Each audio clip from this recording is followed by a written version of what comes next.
variety. Should I start over because of the recording, or? Yes. Okay, sorry. Yes. Sorry. So I want to talk today about Abelian varieties. In the first part, what they are and why we care about them, and then what are Calabi-Yau varieties and why we care about them, and then present a theorem about Abelian varieties and how they relate to Calabi-Yau varieties. And then in the second part, I want to explain the proof of the theorem, and that relies on more theory on Abelian varieties and Abelian varieties with complex multiplication. So today is Abelian varieties for the first part and with complex multiplication for the second part. So what is an Abelian variety? It is a smooth, connected, projective, complex variety. So complex only for us today. Some people do not complex, but for us it's complex. Variety with what's very important is it has a group structure. And the group structure is given by two things, multiplication and inverse with some properties. So the group structure is to be given by regular maps. Regular here you can read as smooth maps. The multiplication from V times V to V. So if it's a variety V. And the inverse from V to V. And so there's two regular maps satisfying the axioms of groups, so satisfying star associative, and so on. So the axioms of group theory. So you have a neutral element, and you have the application inverse, and it verifies what inverse have to be usually. So this is a very abstract definition because you only know your variety is a group. So maybe first something you could think is an example. Something you could think is an example is SL and C.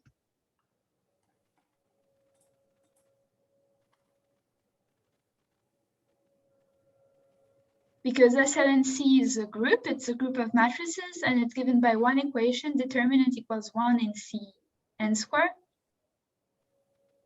But it's not an example because it's not projective. So you can see it's because it's not compact. So this is not an example.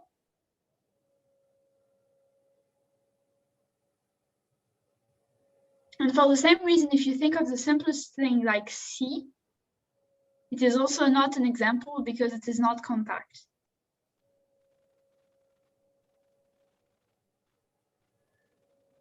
And so we move to the second simplest example, which is C quotiented by something. So it's the other definition. This group will actually be the same as a complex torus.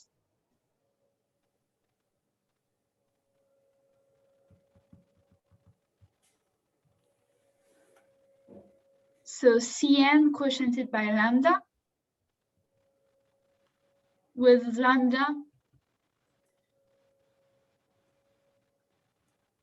a lattice of rank 2n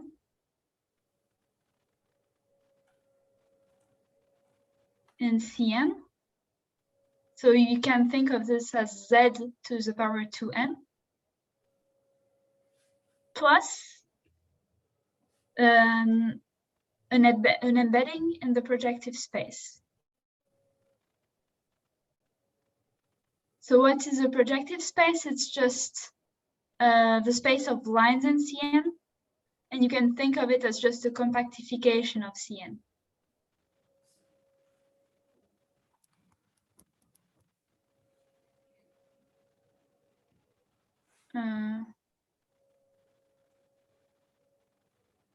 So let's do a drawing.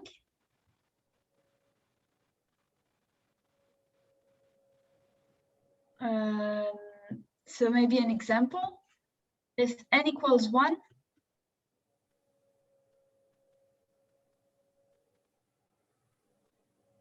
you do C quotiented by lambda. So the point is you have lambda is generated by two vectors, so 1 and z. And if you do a drawing, it's like, sorry, well, the example is what we're doing right now. So if you do a drawing, it's like you have 1, the vector 1 in C, and you have a Z, that's something like this. And now you have the lattice lambda, so that you take all the points 1, 0, 1, Z, and then all the sums of them. So 1 plus Z, 2 plus Z, 3 plus Z, but also these ones downstairs, 1, 2, 3, 4, etc. Also -1, -2, and all that plus Z, and all that minus Z. So lambda is a set of points. And then what happens when you quotient? When you quotient, you have a fundamental domain for the action. So basically, when you quotient, you get all C quotiented by this, and that's just this parallelogram here inside, where you identify the horizontal sides together and the vertical sides together. And if you glue it together, you can see that this looks in the topology like a cylinder where you glue these two sides.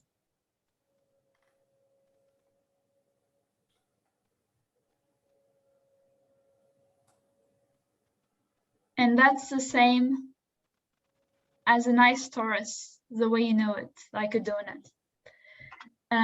So that's the example for n equals 1. You can think of a complex torus of dimension 1 as, well, a torus, the way you think about them. And in dimension 1, they have a special name. They're called elliptic curves.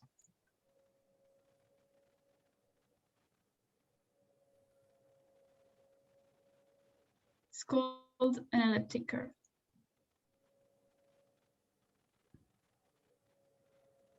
And so maybe a little remark is that you see up there that I said in Abelian varieties, this complex torus with this embedding to the projective space.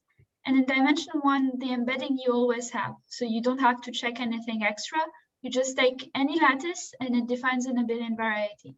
So let's forget about this extra condition for now. So elliptic curves are examples of Abelian varieties, and there are many of them, because you see here, we chose 1, and then we can choose any Z, and we get an elliptic curve, which we will call EZ. And so, for instance, I draw a few of them, and we can play about thinking which they are. So here you have 1, and here the angle is 2 pi over 3. So that's J. J is E 2i pi over 3, the third root of unit. And therefore, this elliptic curve we will call EJ. There's an elliptic curve here if you choose with the angle 2 pi over 6. So this we will call omega. Omega is E2i pi over 6. And this is 1. And this is the elliptic curve E omega. And now there are squared ones which look very familiar. So this you probably know, this is EI, with I, well, the complex number of square minus 1. And this one is smaller, it's EI over 2. So here you have I over 2. And this one, the last one that I put in the corner, maybe you don't know it yet. It's a very peculiar curve. We will call it EU7. And I just define it because it will be useful in the theorem I state later. And U7 is this complex number, and it is -1 plus I square root of 7 over 2. For those who know what that means, this is a quadratic integer. So it means there is an equation of degree 2 with coefficients in Z, which it satisfies. So we have a lot of different elliptic curves, as you see. And the products of them are still abelian varieties. So eg to the cube, where it's like you have 3 coordinates and each coordinate is an ej, sorry, or ei to the square, where you have 2 coordinates which are both in ei. And now the point is you have all these different elliptic curves, and maybe some of them are isomorphic or similar. So you see, for instance, if I have an elliptic curve that's obtained by quotienting a certain parallelogram here, I want that if I rotate the parallelogram, maybe the parallelogram is rotated, but it's still the same elliptic curve because it's the same parallelogram you flew. And maybe if I scale the parallelogram, I want that it's still the same elliptic curve. But if I scale in only one direction, maybe it's not the same elliptic curve exactly. So that's exactly what we'll discuss. So what does it mean that 2 elliptic curves are the same, or that they're isomorphic? Also, don't hesitate to stop me if there are any questions or if it's going too fast. So you can say that 2 elliptic curves are isomorphic if there is an alpha and C star such that lambda is alpha lambda prime, then Cn quotiented by lambda and Cn quotiented by lambda prime are called isomorphic.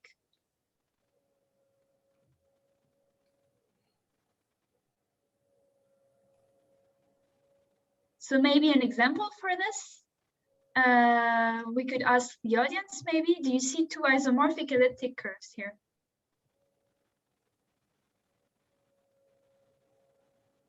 So let's think about this for a second. There are 2 of them that are isomorphic there, and there are EJ and E omega. Let me show you the drawing why they're isomorphic. So EJ, oops, sorry, we're gonna do it here.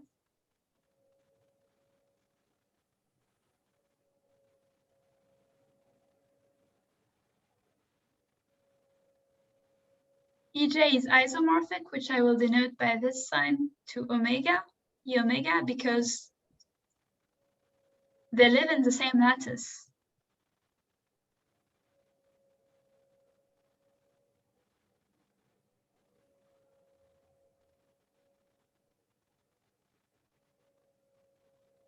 Because look, if you have 0, 1, and omega, then in the same lattice, you also have here omega minus 1.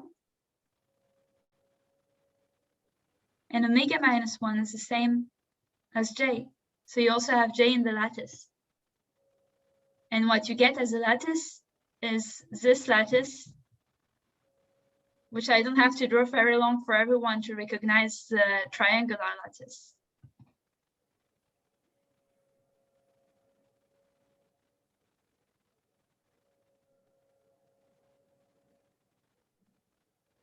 So they have the same lattice, and therefore, even if they don't have the same parallelogram exactly, they're isomorphic, because for omega, we had this parallelogram,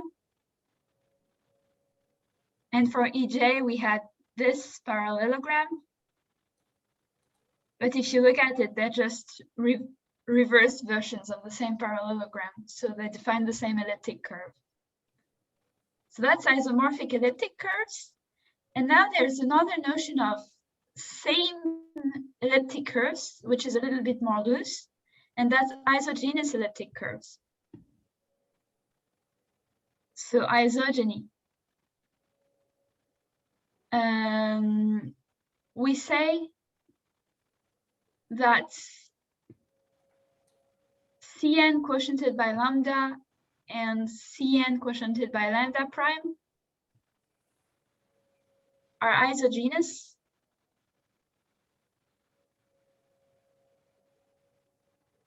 if there is alpha and C star such that lambda contains alpha lambda prime.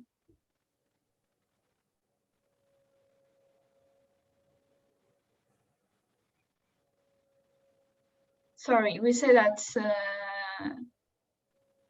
Cn star, Cn lambda is isogenous.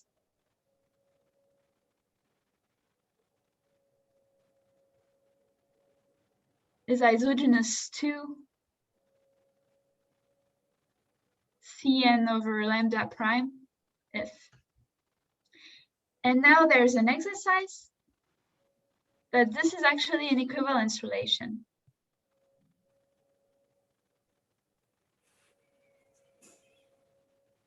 So if you take lambda and lambda for reflexivity, then it's clear that you take alpha equals 1 and you have lambda equals lambda, so you're good.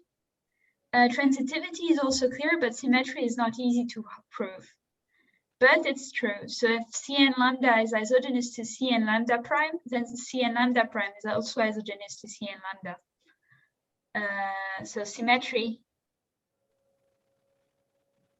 needs proved. And now if you prove that it's an equivalence relation, then you can say that two varieties are isogenous. So we'll denote this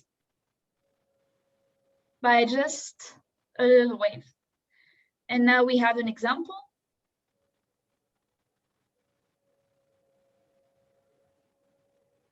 Of course, since they're isomorphic, Ej and omega are also isogenous. It's weaker if you want. But also EI is isogenous to EI over 2. Because if you take the lattice,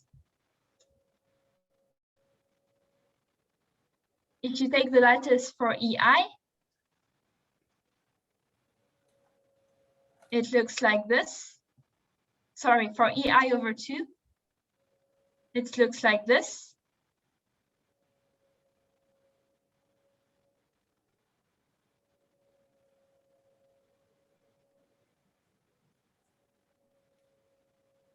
And for EI, you only keep every second point.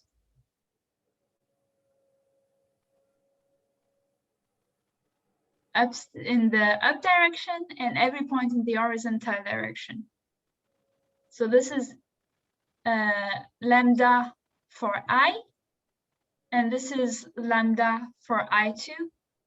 And you see that lambda I2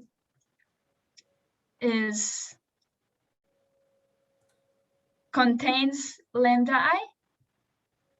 And if you want the reciprocal, you see that lambda I contains 2 lambda I2. So they're isogenous. Here you see the symmetry very well. And that's our two notions of similarity for abelian varieties. So isomorphism and isogeny. So when we say two abelian varieties are the same, you have to be careful if we mean up to isomorphism, like they're really isomorphic, or maybe that's only isogenous, which is much weaker. And now is the time where we speak about K-triviality. And namely, this is the reason why we care about abelian varieties, is because they have a holomorphic volume form. So let me just write this. So everyone might remember what a volume form is. A volume form is just a differential form of the maximal degree on the variety, so of the dimension of the variety as a degree, which vanishes nowhere and has poles nowhere. So it's a form that's defined everywhere and that vanishes nowhere.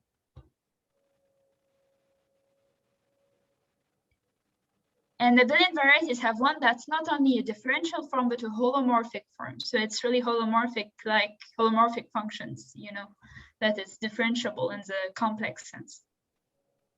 And so what's one way to see it is that if your abelian variety is Cn over lambda, you have the form dz1 wedge dz2 wedge blah blah blah dzn, and this is well defined on Cn and invariant by translations.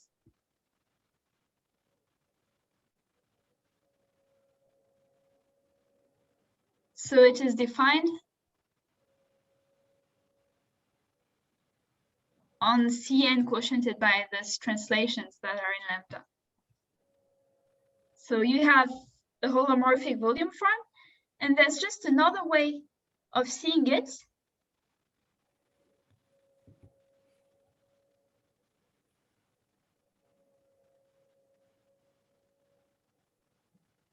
Which is the useful way for algebraic geometers to think about it, is that if you write omega n, so this abelian variety we will call A, omega n of A are the holomorphic n differential forms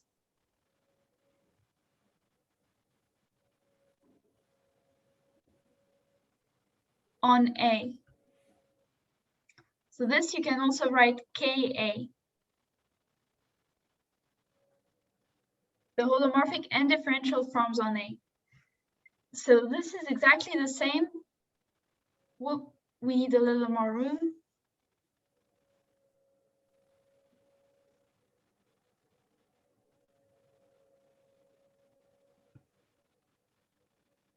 This is the same as the top wedge product of the one forms on A.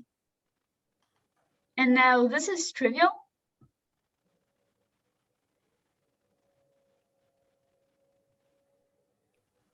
Because one forms on A, you just define them in one point, and then you can translate them and define them globally by taking the translations of them everywhere. And so omega A is trivial. So another way of writing it is this is O of A to the power n. And now this is lambda n of OA to the n, and this is OA, and this is trivial too. So this is just another formalism, another way of phrasing things, where you write this notation when it is trivial, and this notation for the holomorphic differential forms. And now you have this small computation with exterior powers to prove that this is trivial. And saying that the differential forms is trivial means that you only have globally the holomorphic forms you have, they never vanish. This is the same. So this is just the algebraic way of saying it. And so varieties with a holomorphic volume form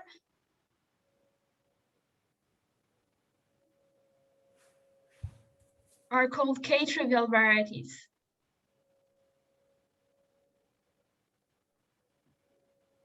Because of the K we had above here.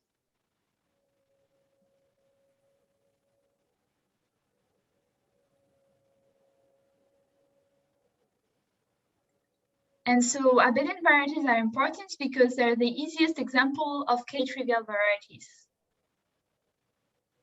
There are other examples. So other K-trivial varieties.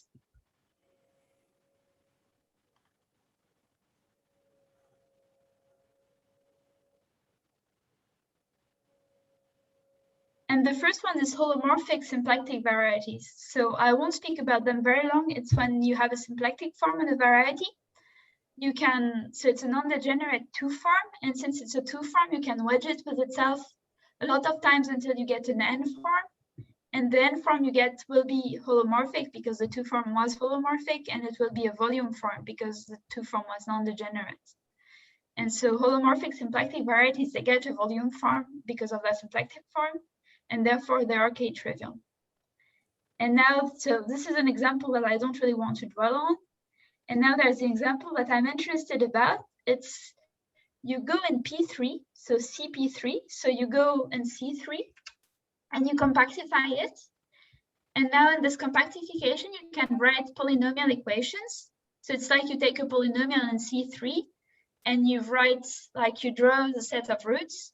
And now in the compactification, you add the extra point so that you make it closed. And here we will write the solutions to an equation of degree 4. So you take any equation of degree 4, a little bit at random if you can, and you take the solutions of it and you call this x. And now x is k-trivial. And the reason why is a little computation that you can compute kx. It will be the same k for P3 plus OP3 of 4 restricted to x. And here, the 4 comes from here. And now this is, it turns out that KP3, it's the, you can compute it. And people know it's OP3 of -4.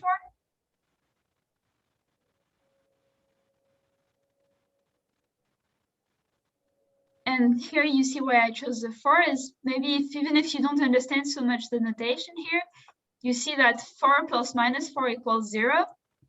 And so we get OP3 restricted to x. And when you restrict to x, it's just like you put an OX. And so you see kx equals OX. So it is trivial. So it's the same computation as above, the one that's the algebraic geometry way of saying it. It's just a way to say is that x has a holomorphic volume form. Okay, so do you use a junction formula to compute the canonical divisor? Yeah. Right. Okay. So a junction formula, for those who don't know, it's a general way of computing k. When we don't know about something, when you have something in an ambient space and we know k for the big space and we want k for the small space, we always use this formula.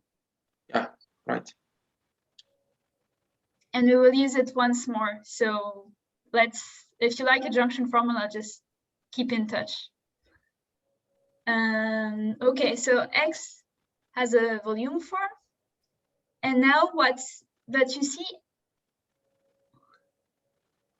we can also compute the fundamental group of x, and it is trivial. Whereas if you remember, if I go way back up,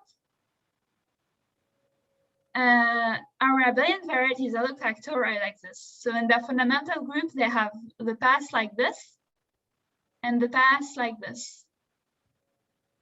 So pi1 of c quotiented by lambda is z squared.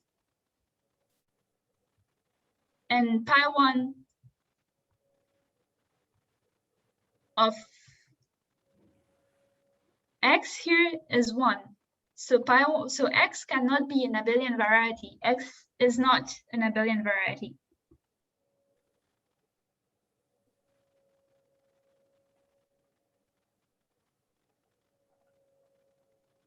And since it's not an Abelian variety, but it's k-trivial, we have to come up with a new name for it. And x is called a K3 surface.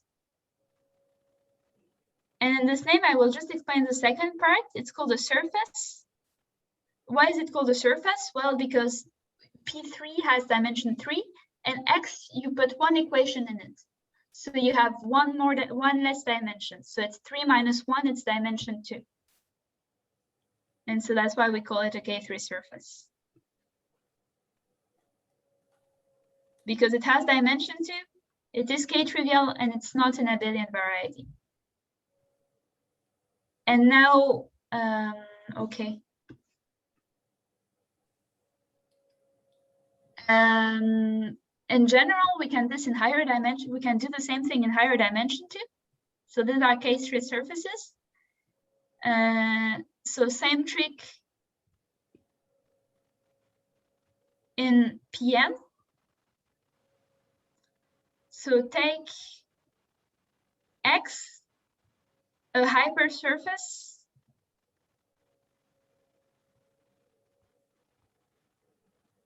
of equation of degree n+1.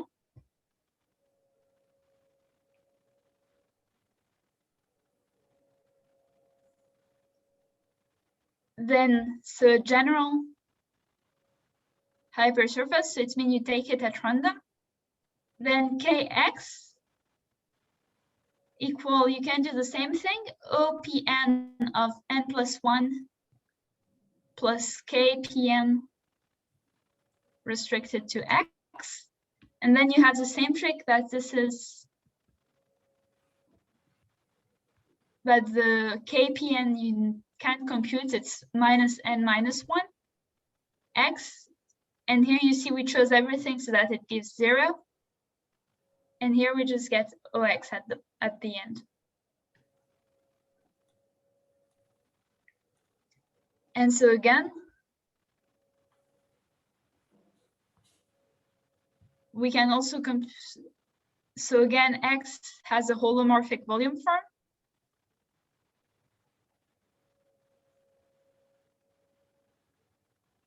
And again, P1 of X is trivial.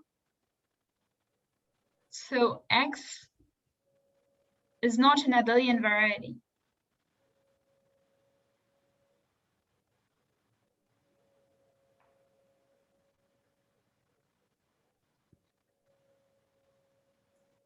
So it is called, since it's again a K-trivial variety and it's not abelian, we have to come up with a new name for it.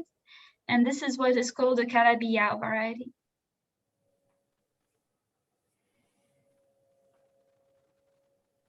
So you might have heard of Calabi-Yau varieties in stringy physics, I think, where people study them in like with mirror pairs and this kind of things. And they're very trendy right now. But actually the definition is very simple. The definition is you take a variety that has a holomorphic volume form, that has no fundamental group, and there's an extra assumption I didn't give here, that you have so you have one holomorphic form of degree dimension n, and you have no holomorphic form in degree smaller, is an extra thing in the definition. But that's just a definition of Calabi-Yau varieties. It's not very complicated, in fact. And so Calabi-Yau variety is Kx equal Ox, P1 of X is trivial, and no global holomorphic form other than the volume form on X.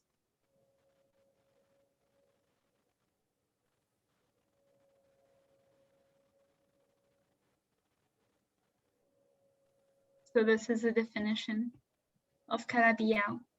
And now that we have 2 minutes left, so that's just enough time for the theorem that I want to discuss in the next part. That's a theorem that's in a paper I wrote that's on the archive a couple months ago. And that's a relationship between abelian varieties and Calabi-Yau varieties.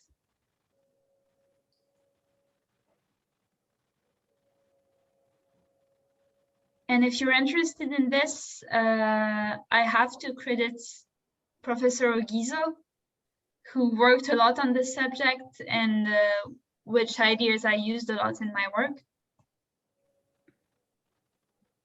And so the theorem is the following. So you take A, an abelian variety,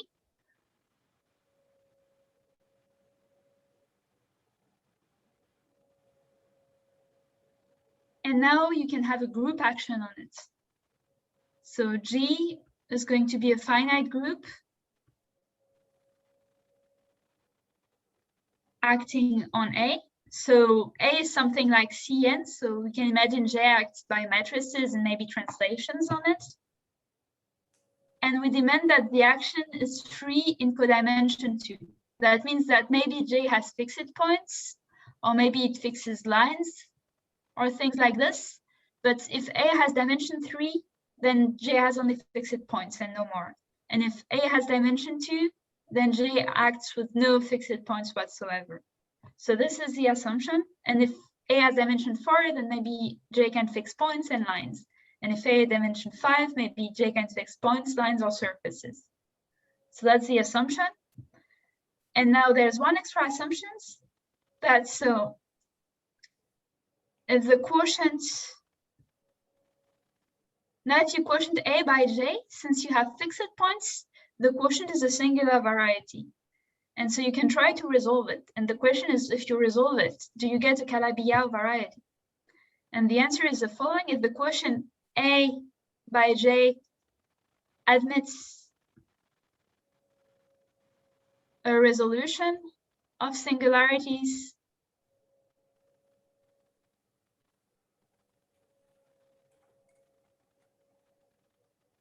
that is a Calabi-Yau variety,